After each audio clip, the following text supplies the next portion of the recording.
Hey everyone, welcome to the Canine Culture Podcast, where we talk about everything dog.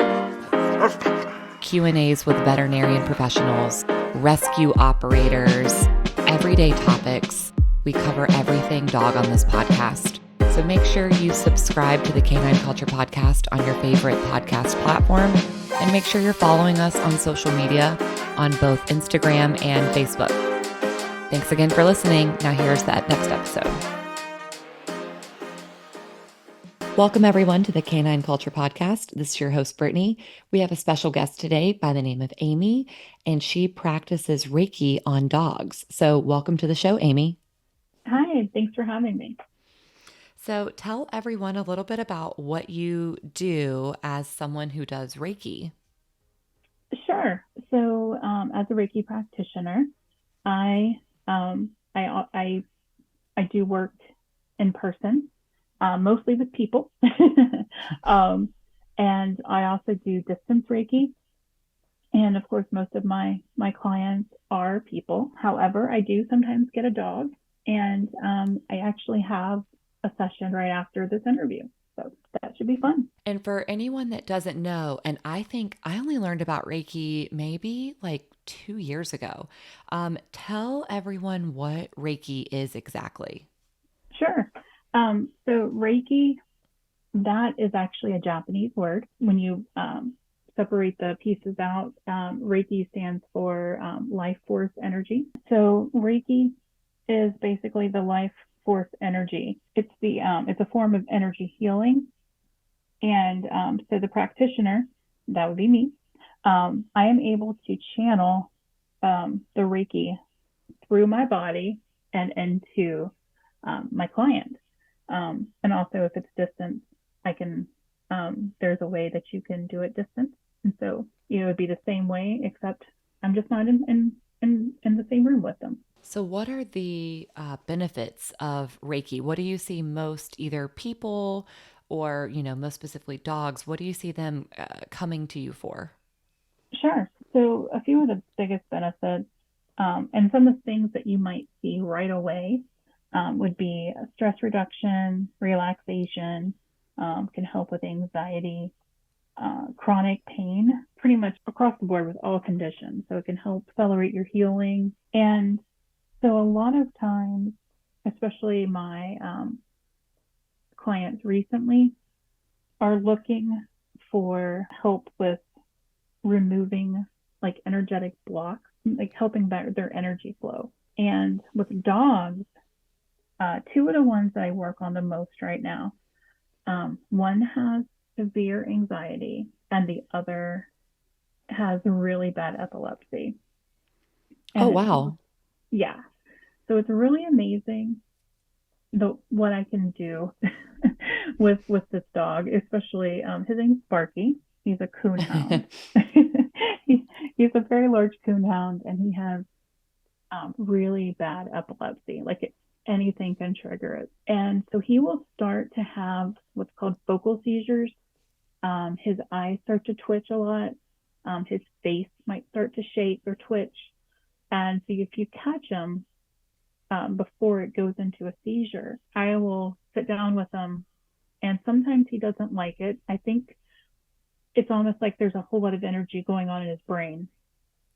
And at first, sometimes he doesn't like it. He's like trying to get away from me. And but other times I'm able to, like, it calms him down completely. He lays down. I kind of brush the energy away from his head and down his spinal column, and he stopped. So it's really, I started doing that with him, and I was just amazed that it worked so well for him. So he's kind of the story I always tell when I talk about doing Reiki on dogs. Yeah, that's amazing. So, when a dog comes to you for Reiki, how does it normally go? Do you get them to kind of just sit down or lay down? And then, how long do you normally spend with them? What does the process look like?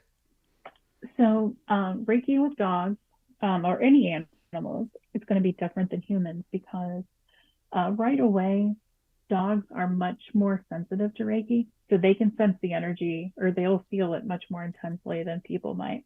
So your sessions are probably going to be a bit shorter, and you don't want to force it on them. So if they don't like your hands directly on them, you can, step back and simply send it from, a few feet away. And how long does a Reiki session ordinarily take? With dogs, I wouldn't say too much longer than probably 15, 20 minutes. Oh, okay. Yeah, it's just really short for them because they just simply don't need it as much as we do, as much energy at that time, at one time. And they're just so sensitive to it that sometimes after a while, they're just like, I'm done. If they get up and walk away, they're done. You let them go.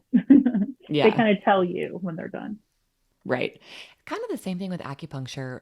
When my dogs go to acupuncture, they do like a permission point on their head. And if the dogs say no, then it's not going to happen. And if the dog allows it, then they'll move forward. But if the dog gets super irritated or just wants to be done, then the session's over. So definitely similar on that. It really is. Yeah. You mentioned dogs like with anxiety, you mentioned epilepsy. Are there any other dogs that come to mind that are good candidates for Reiki? Well, so I say that any dog is a good candidate. Even if you just simply want to give it a little bit more, a little more relaxation, or just like an overall general health session. Okay. However, I do get a lot with, with anxiety, some chronic pain like arthritis. That's one of the biggest issues that we see with our dogs anyway, in general, is arthritis. The pain that they start to get in their hips and their joints and their back. Some of my dogs have that issue. So funny story, sorry. I was sitting in the chair the other day and I had 3 of my dogs on my lap. They're small. and I was doing Reiki on 2 of them. And a lot of the times when it starts to get late at night, some of the other dogs they're restless. They want to go to bed. They're just like, they're just they start barking. But I was doing Reiki on my dogs, and like 20 minutes later, we look around and everybody's knocked out. Oh, that's awesome. Yeah. So apparently I just kind of Reiki'd the entire room. I could use that most nights. So if you could just come down to Florida and do that on me every night, that would work. Right? Yeah. It's definitely, and a lot of people do fall asleep because it's so relaxing. That's awesome. Yeah. So if people want to hire you or look into this, whether it's for themselves or for their dogs or, any other pets, where can they find you on social media? And then do you also have a website? So yeah, on Instagram is what I use mostly. I'm at Amy in Alignment. And I do have a new website that is still a little bit under construction, but it's also amyinalignment.com. All right, Amy. Well, thank you so much for teaching us a little bit about Reiki today. And for all of the listeners, if you are interested in Reiki for yourself, your dog, your cat, whomever, make sure you reach out to Amy. Yeah, I would be happy to help. All right. Thank you. Thanks. Thank you for tuning in to the Canine Culture Podcast.